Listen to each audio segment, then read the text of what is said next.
Usually, the last step in your video production process is to export your project. You need to convert your project into some kind of file type that people can then view.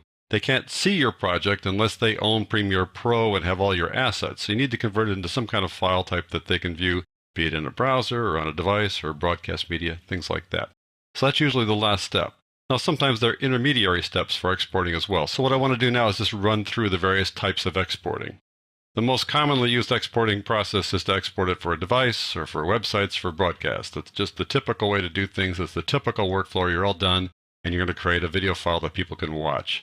You also might send it to Encore. You might send it to Encore to create a DVD, a Blu-ray disc, or what's called a web DVD. That's a flash project that you can play inside a browser. Those probably are the two top things that you're going to use in terms of exporting.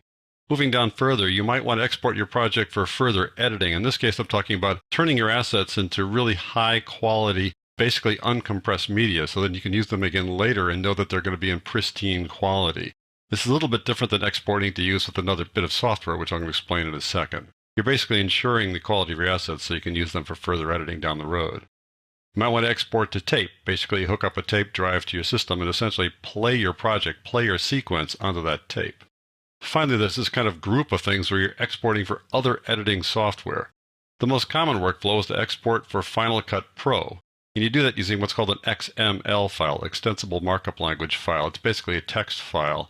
A fair number of people are switching from Final Cut Pro to Premiere Pro, and there's this kind of cusp now where people are kind of switching back and forth and have a workflow that involves both of these products. So you can export a Premiere Pro project as an XML file that then can be opened up in Final Cut Pro. There are limitations in terms of transitions and effects, but if you do a cuts-only edit, then you're pretty safe in terms of getting it across to Final Cut Pro and having it open up cleanly inside Final Cut Pro.